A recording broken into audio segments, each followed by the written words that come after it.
Today's story isn't about one big moment, it's about the small moments that remind us of the hidden struggles some of us face every day. It's about standing up when it seems easier to stay silent. This is the story of Marcus, a 65-year-old black man who's lived a quiet life, but today he faces something all too familiar. Marcus had a morning routine. Every day, like clockwork, he'd wake up, make his coffee, and take a walk through his neighborhood park. This park wasn't just any park. It was a peaceful place where Marcus felt free, where the air was crisp, and the birds sang like they were performing just for him. On this particular day, the sun was shining a little brighter, and Marcus felt lighter. He had recently retired and was enjoying his well-earned free time. As he walked through the park, he noticed a group of kids playing basketball, families having picnics, and dogs running around. It was a picture of harmony. But in the background, something was brewing, something Marcus couldn't yet see. As Marcus walked toward a quiet bench near a fountain, he saw a young white woman walking her dog. She glanced at him for a moment, and her face tightened. Marcus paid no mind to it at first, but as he continued on his path, she suddenly stopped, pulling out her phone and giving him a wary look. "Is everything all right?" Marcus asked, concerned that maybe her dog was in trouble. But her response came out sharp, "Stay away from me." Confused, Marcus stepped back. He wasn't sure what he had done to upset her. He watched as she made a call, whispering into her phone while glaring at him. Marcus felt a familiar knot form in his stomach.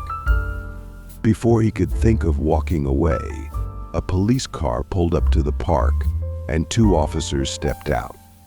The woman immediately pointed in Marcus's direction. The officers approached him, stern looks on their faces.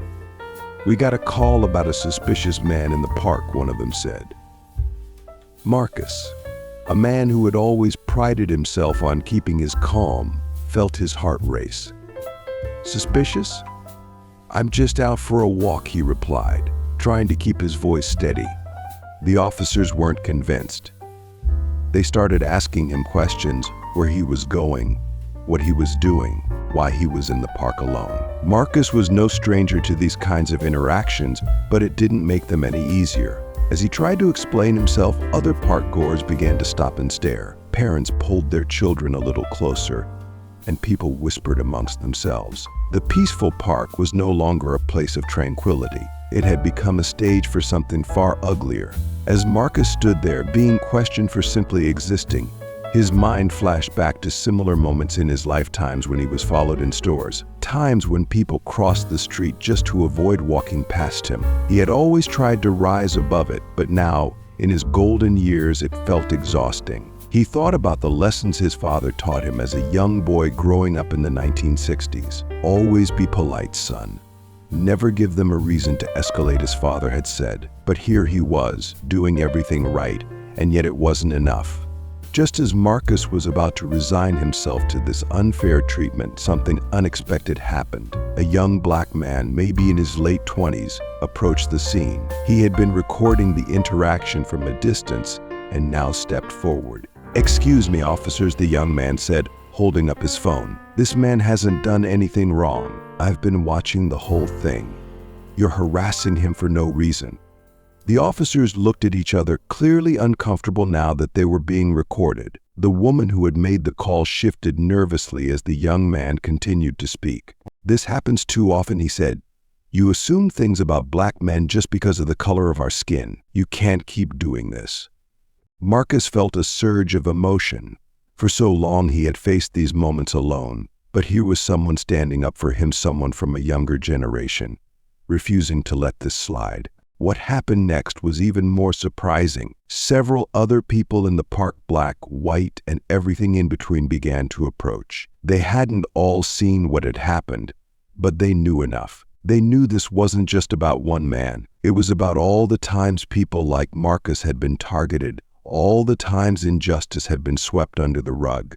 The officers, realizing they were outnumbered and that this was quickly becoming a public spectacle, backed down. They apologized, albeit half-heartedly, and left the park. Marcus stood there, stunned by the support of these strangers. He had spent so much of his life fighting this battle alone that he hadn't realized just how much had changed. People were speaking up. They were standing with him. As the crowd dispersed, the young man who had filmed the incident walked up to Marcus. "Are you okay, sir?"